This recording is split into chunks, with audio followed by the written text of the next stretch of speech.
Dito natin makikita ano nga ba yung mga binana, ano nga ba yung mga pinili ng dalawang team. Inalis ang Mexico, Eagle Eye 2.0 also binan out na. Pero ang paglalaruan natin for the map 1 and map 2 will be Ankara and Subbase. One of the map na ating nakikita simula kanina pa. And now, dito naman sa ating makikitang ban, inalis na rin naman yung compound, Black Widow also at Port, yung magiging decider at this point. Never na nag-iba, no? Puro na lang Ankara tsaka Subbase, no? Kulang na lang ng compound, eh. Pero with that, it makes sense, no? At least for me, execution pagdating dito sa Subbase kasi alam ko kahit planchado talaga sila sa mapang to. And for Ankara, maybe there's something that Motomac Gaming has in store na hindi pa nakikita for against a team like Execration. But the deciding map of Port, 50-50 yun para sa akin between these two teams, at least based off the history, no? Of the old Matches team. Alam ko kahit papaano marunong din sila dun sa sa Port. As for the Execration team, they do have experience sa Port, kaso nga lang one of their biggest problems, at least last year, is nilalaro nila yung Port na walang sniper. Masama yun. Ayun lang. Yung Port, alam natin, sniper-based map yun eh. And we've seen multiple times na hindi sila makapanalo dun sa Port because of that no sniper setup. Pero map 3 pa naman yan. Let's talk about map 1 here. For the map number 1, ayun nga, Ankara, kung di ako nagkakamali. Then Subbase, one of the teams na nakikita nga natin dito is, eto yung common ground ng mga teams talaga dito sa Pilipinas. Lalong-lalo na yung Black Widow na pero ngayon kasi binaban mo na lang talaga yun kasi lahat na alam paano laruin yun, alam na paano yung discard doon.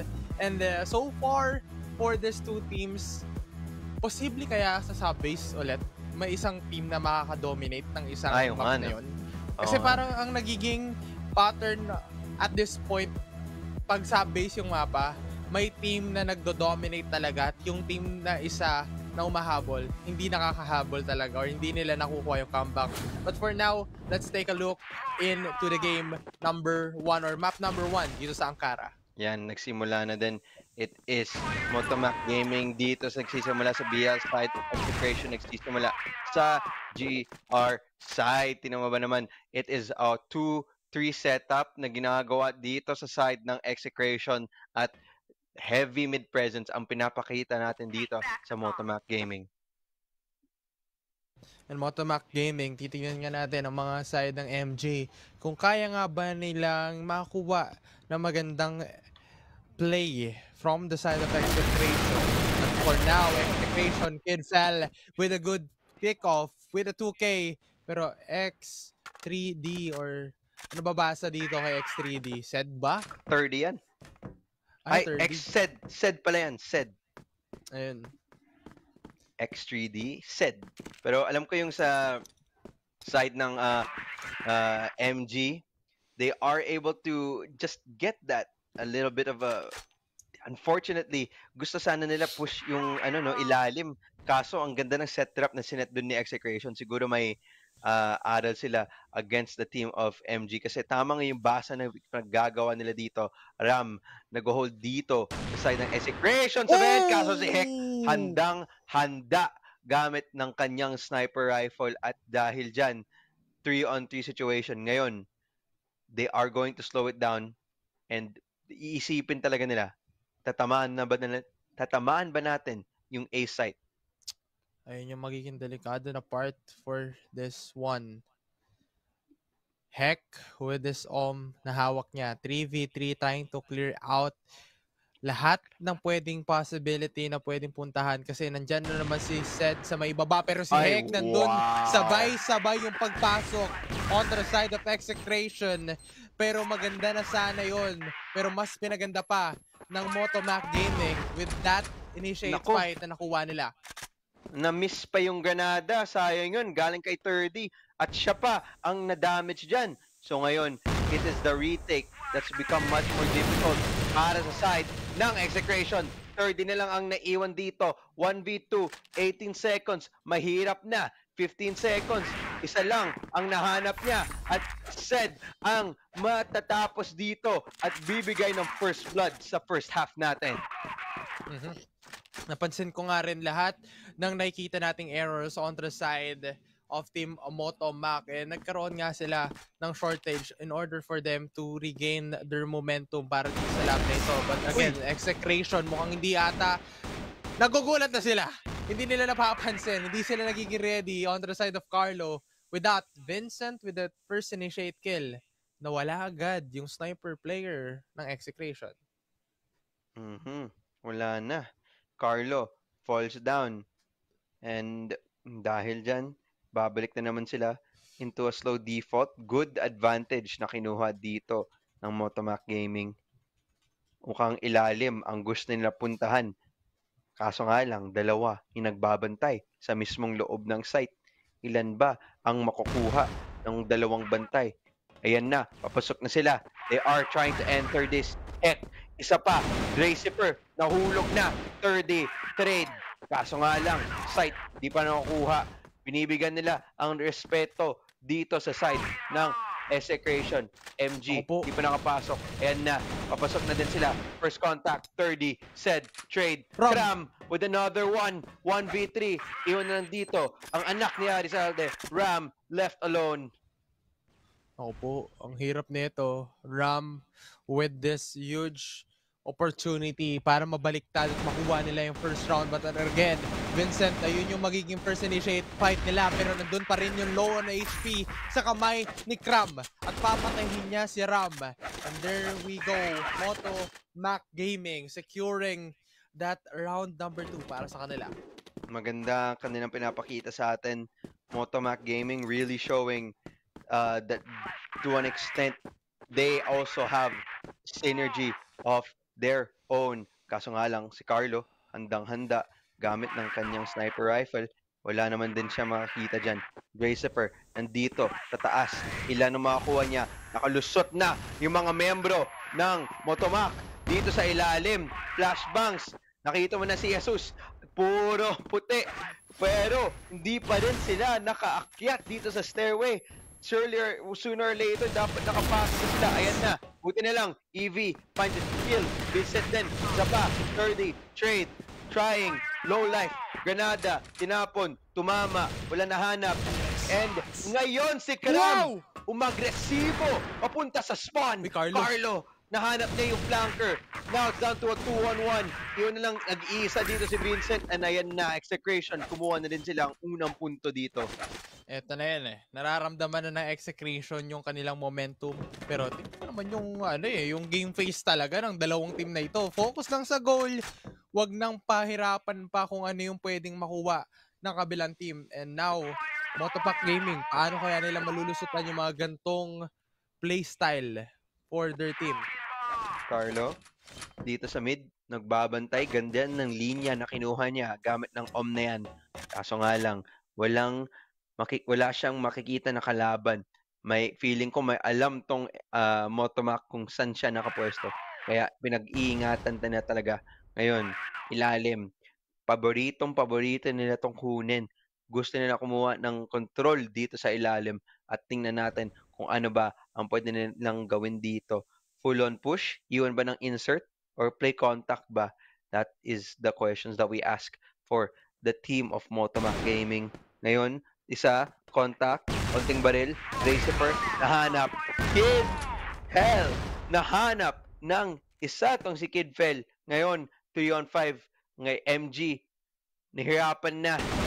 Kailangan nila kunin na isa pang pitas. Kasi buti na lang, nakahanap sila. Kid Fern, traded. Yun lang, ata. Kunin nila dahil flashbang grenade, titigil sa kanilang lusot. B-site, 30. Babantay. 58 seconds left dito sa orasan. Dami pa naman. Stop ang flash grenade. At ayan na, papasok na din sila dito sa B-site. Eto na yan. Dahan-dahan na ulit nilang kukunin. Dahan-dahan nilang kukunin yung information on the side of Execration. Now, MG, Motomac Gaming. Ano nga ba yung magiging exit play nila para dito sa post-plant play? And now, 35 or 27 seconds left. Pero andun si Zed with a 2K. Grabe naman dito si Zed. Enough yung bullet niya. And there we go, a 4K. Para kay Zed, ibang klase. Napakatindi. 4K hold. Akala ko, Execration might have the advantage on that kasi numbers advantage sa kanilang life. Lamang na nga sila dun. Tapos biglang, Zed, gamit ng kanyang individual play, Carlo, nakahanap ng collateral, gamit ng kanyang AWM. Zed, heck, nahulog. 3-on-5 na lang bigla itong sitwasyon na to. Pabor sa side ng Execration. Nakuha agad ng Execration yung pagbawi with that collateral damage. And Zed, iba talaga itong player na ito. And napakadami niyang baon ngayon. At this point, round number 5 pa lang, napakadami nang nangyari. And a good highlight reel na pwede natin makita mamaya. And we will be expecting a lot from this two team. Motomac Gaming, Execration once again. Andun yung pag-take off agad ulit ni Carlo with this 3K ngayon para sa kanya. 2v5, mahirapan na maghanap ng posisyon dito na pabor sa kanila itong Motomac.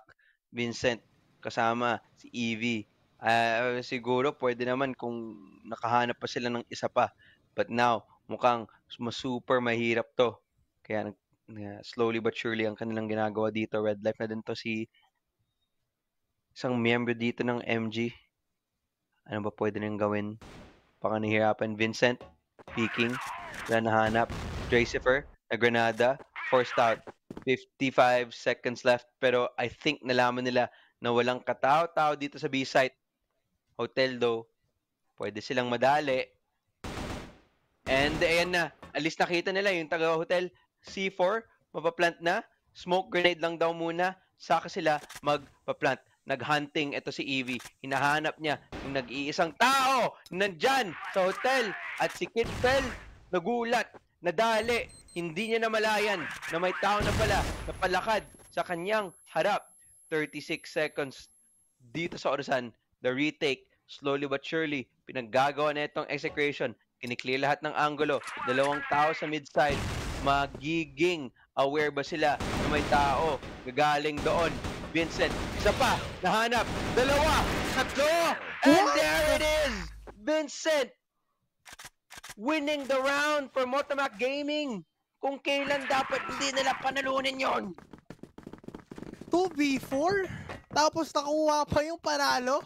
Ibang klase yung mga players ngayon ng Motomac. Gumagawa ng sarili nilang mga pangarap to get and to have this advantage. And once again, Motomac 4-1 score. 2 minutes within this timer. Parang nabaliwala yung highlight sana doon ni Carlo. Nakala natin, Execration, big impact na sana yon for their team. But unfortunately, Motomac nagagawan pa rin ng paraan. Kung ikaw yung nasa team ng Execration, no? Napakasakit nun. Napakasakit nung laro na yan sa moral niyo. Kasi kung akala mo perfect na ang gagawin yung retake, no? Akala mo perfecto na. Hindi eh. Nadali pa kayo eh. Of one person si Vincent dahil napaganda niyang kanyang pwestuhan doon sa mismong site area. Ngayon, Execration, iniiba na nila ang kanilang strategiya. Agresibo naman sila ngayon. Napaganda ng set trap. Ginawa dito sa mid. Kaso nga lang, B-site, heavily fortified, heavily considered by the side of Motomac Gaming. Hotel, nag-aabang. Siguro gusto na din nila pumasok dito sooner rather than later. Exactly. And now, slow and steady para dito sa dalawang team natin. Walang masyadong casualty na magaganap kasi naghahantayan pa lang sila. Pero si Evie, pinatay na agad dito si Carlo. Wala na yung sniper user on the side of Execration. Pero 30, creating a space on the side of Heck. Pero dun sa may ibaba, hindi nila nakita yung mga pick-off on the side of Kid Hell. And now, nakikita mo ngayon, si Cram and the rest of the squad ng Motomac. Andito agad sila na nakapag-plant sa may B-site. Yan nga, 30 seconds na nakalipas dito. Cram, isa pa. Yung dating, yung veterano na si Cram, napakalakas na pinapakita sa atin dito.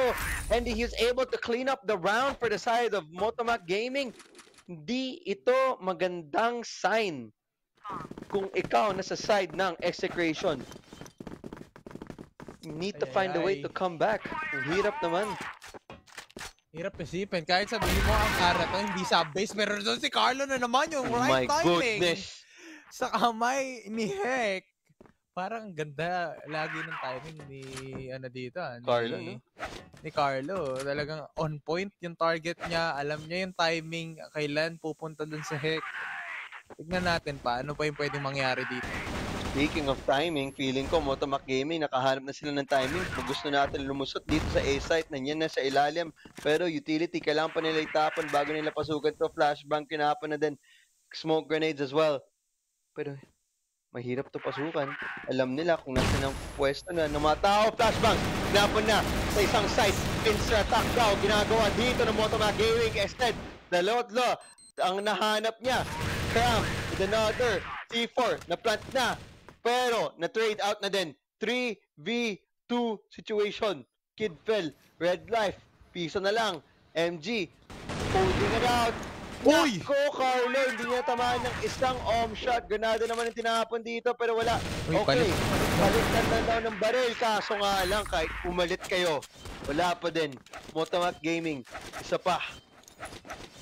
Hindi ko gets yung parang logic na nagpalit sila ng barrel kasi kahit pa paano, mas maganda pa rin talaga if you have the dun sa ganong stop angle kasi once na mag-pick out talaga yung kalaban mo, pwede mo agad makuha yung magandang bonus pick-off na yun or baka collateral pa pero unfortunately, mukhang magkakaroon niya tayo ng magandang reset of plays for the side of Execration. Ayusin lang natin yung mga bagay na kailangan ayusin. Pero right now, ang score natin is 6-1 score. Kailangan umabol ng Execration and Motomac Gaming, ibang klase itong team na ito. Oo, Motomac Gaming, di ko nakakalanan na ganun pala kalala ang kanilang synergy, no? Even though yung mga young guns nila kagaya ni Eevee, nandyan, pinapakita pa din nila na they know what they are doing. Dyan yung komunikasyon, dyan yung, ano mo yun, parang one mind sila. At yun, napakaganda yun. We have playmakers like Vincent that can show up anytime, no? Actually, lahat sila, kahit papano, may playmaking potential din talaga eh. Ako, nagulat ako sa mga laro nila eh. We see have veterans like Karam there to call midway through. Gumagana. Dex, nagpapakita ng gila. Si Eevee din. Actually, totoo lang, lahat sila eh. They have that potential to be that playmaker. And so far, yun yung nakikita natin galing sa side ng Motomac Gaming. Kaso nga lang, this time for the side of Execration, parang nagkukulang sila onte. Pagdating dun sa teamwork side, pagdating dun sa communication side, that's something that they may need to work on. Siguro, dito sa mabilisan nating tech pause, hopefully mabilisan nating tech pause, pwede nilang pag-usapan yun and see if they can improve that for the time being. Exactly. Doon mo mapapansin kung paano nga ba magpakitang gilas pa, ano yung kaya pang ibigay dito on the side of Execration. And once again, ma-point out ko lang din itong potential fight ni Carlo. Ibang klase rin talaga yung level of toughness na kayang ibigay rin up against the side of Heck. Dalawang maggiting or mahusay na mga players on the side of both teams. Pero syempre, nandun pa rin talaga yung overall team effort. And syempre, yung pinaka-execution nyo, yun pa rin yung pinaka-basis ng lahat na ito. It's gonna be a gunfight wherein kailangan nyo pa rin magtulong-tulong as a team. Totoo. For the side naman of Execration, it's really difficult. They need to really get in that same side. Pero gusto ko lang din sabihin, yung trend natin na kung sino man yung mag-uuna sa blacklist side sa kanilang map pick, malala talaga ang papakita nila sa atin. Nung yung dalawang series natin na nangyayari na, it's always been map pick mo, tsaka kung BL ka, malalamang ka talaga, mananalo ka talaga.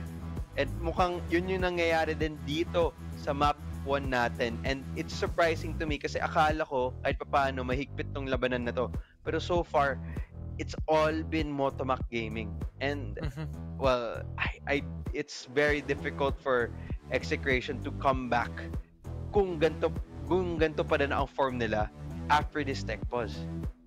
Ang hirap rin isipin talaga kung paano yung adjustment onto the side of Execration. Katulad nga ng point out mo kanina, new faces and a new set of teammates yung kanilang magiging roster for this Masters. And syempre, andun pa rin talaga yung pwedeng ibigay on the side of Motomac, the veteran skills na kaya nilang i-offer. Totoo. Knowing na may iba't ibang mga players sila from different team rin na may may sabihin na natin may experience international and locally tournament. So, ang ganda rin talagang factor yon for their team. So, kailangan rin makapag-adapt rin ng Execration dun sa mga learnings nila on the veteran skills or yung mga veterano na rin sa kanilang team na magbigay pa or makapag-adapt ng magagandang learnings in terms of the mechanics sa mismong game.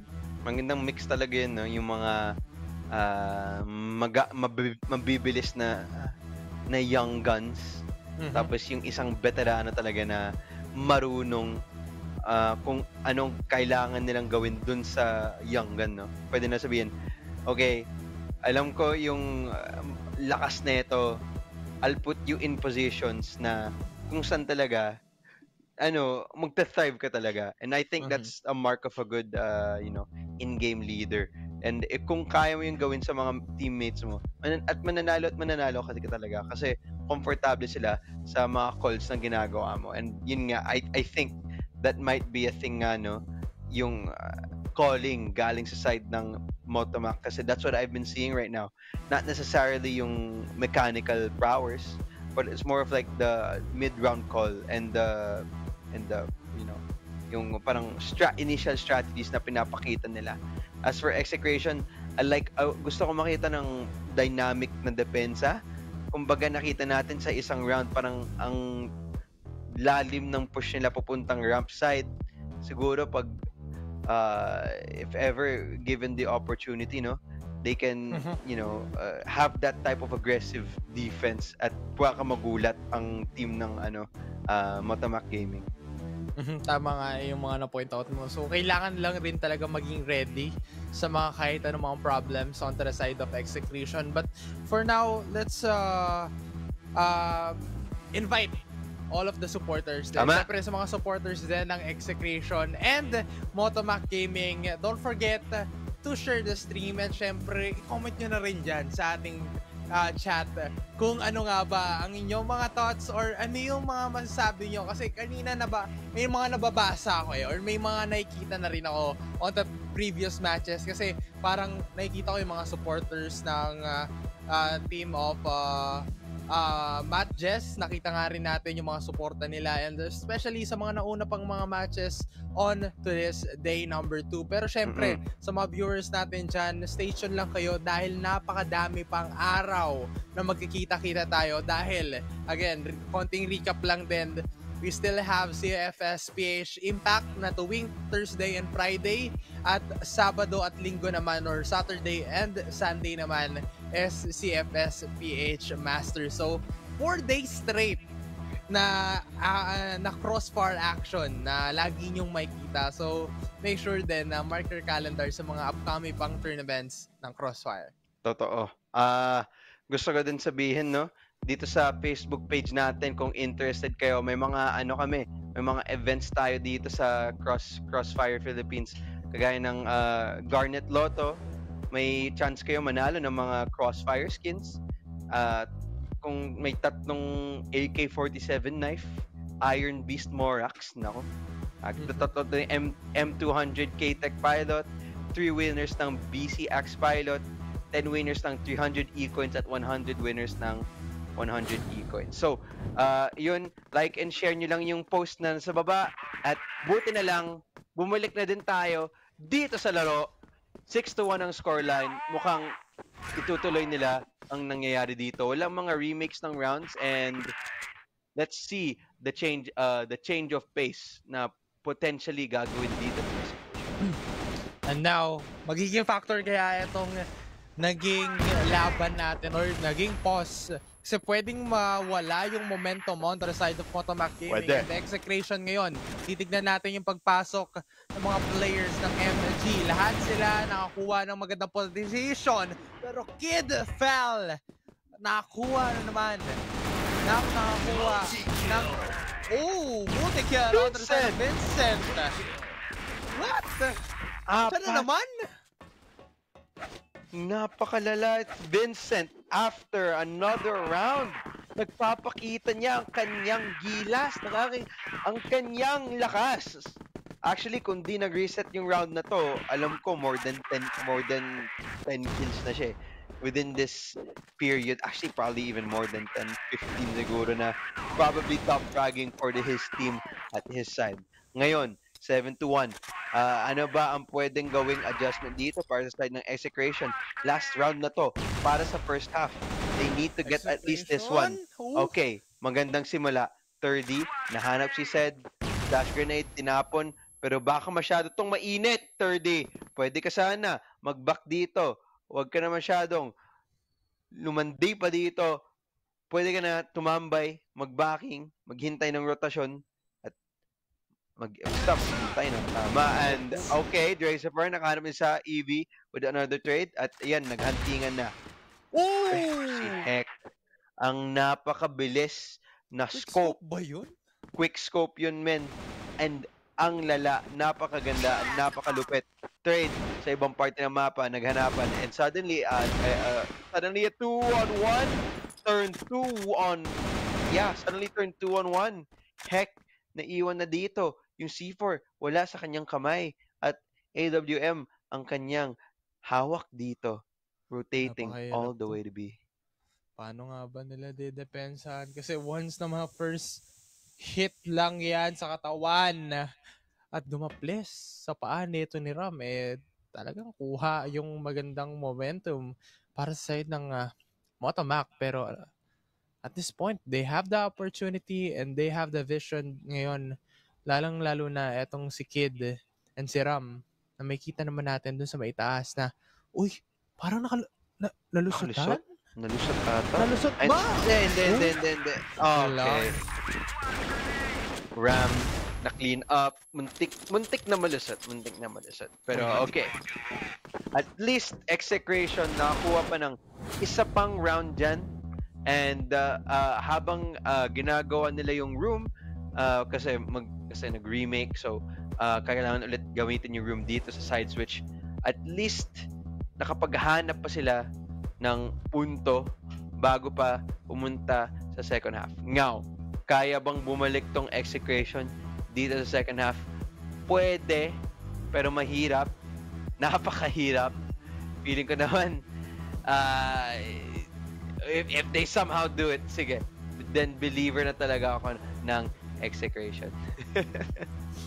Diyan natin may kita kung paano nga ba talaga sila magkaroon ng trust sa isa't isa. And knowing that the side of Execration, ang ganda rin na naging plano na hindi nga masyadong nag-overextend yung kanilang mga players. Kasi pag nag-overhit yung player, parang hindi mo na mapigilan na, okay, magre-rest na lang ako, bahala kayo dyan, basta kukuha ko ng pick-off ko.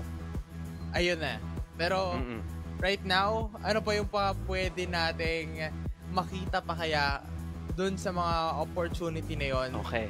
Titignan nga natin yan. And as of now, nagkaroon lang ng re-lobby or re-room for the second half of this tournament. Ayan, bumalik na din tayo. We are here on the second half. 2-7. Execration, nahanap pa din nila ang pangalawang panalo bago pa mag-second half. So, let's see if that will make a significant difference. Okay? So, medyo default ang ginagawa dito ng Execration. Sama-sama sila lahat. Push nila, pumunta LA! Pero said, mauna nakahanap. Dalawa pa lang na kanyang nakuha dito. Dracifer, trade. 3-on-2. Dracifer, red life. Ano ba kanyang pwedeng gawin dito? Wala! Kasi si Vincent nasa kanyang likod. And Carlo left with his AWM in a very difficult position. Nakahirap na ito. 7-2 score.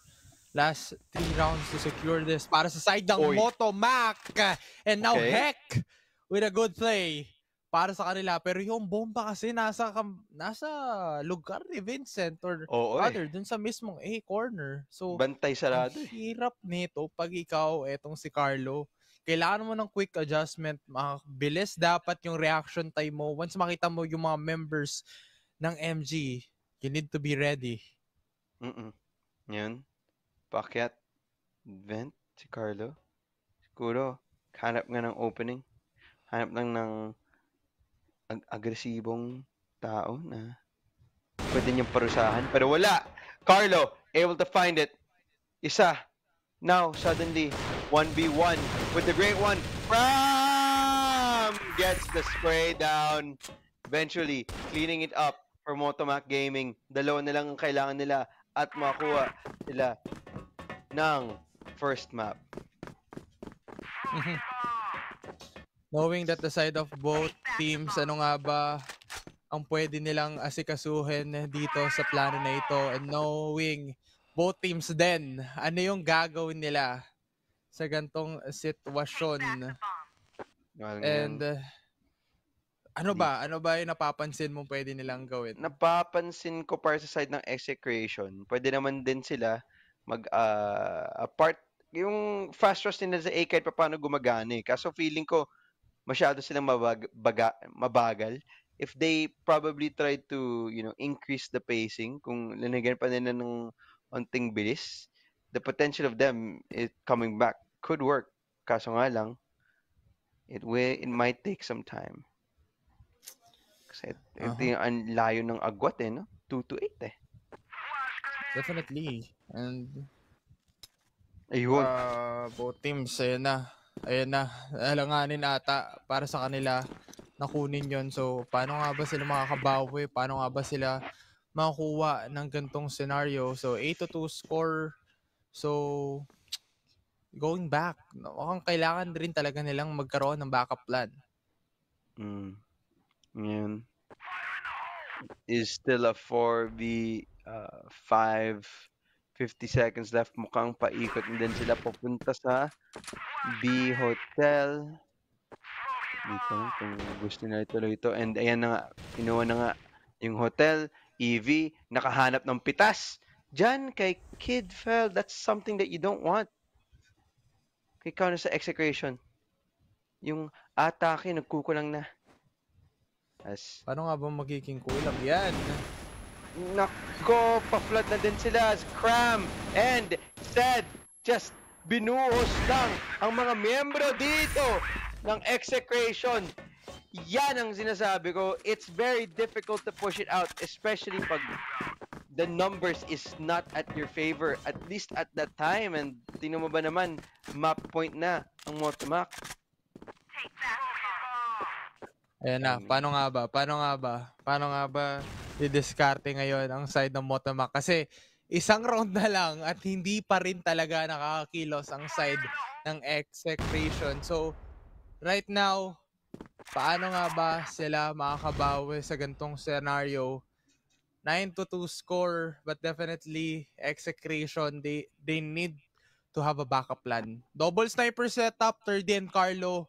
Pero ano nga ba yung pwede pa nilang gawin? Kasi eto sa oras na ito, kailangan nilang mabago yung kukunin nilang plano. So ngayon titignan natin saan nga ba sila patungo. Holding lang down. Taman ang pwestuhan, 30. Okay. Magandang simula. Nakahanap ng pitas dun kay Evie. Kaya ba niya tutuloy? Sana naman. Execration. Jegel. Kidfell. Nakahanap din ng isa. Di ko alam kung paano niya nagawa yun, pero nagawa niya yun. And heck! Unfortunately, takes down 30. Ngayon, 4v3. Kahit pa paano, winnable pa din to for the side of execration. Tinan mo ba naman yung mid-side control nila? Napakalalim na! Uy! Si Vincent, nakahanap na. May isa pa daw nakalaban. Pero tutuloy pa din niya yung bakbakan. Tutuloy pa din kanya ang laban. Tutuloy pa ata, Kasi 3 versus 3 at winnable situation pa rin to on the side of execration. Kasi more on full health halos sila.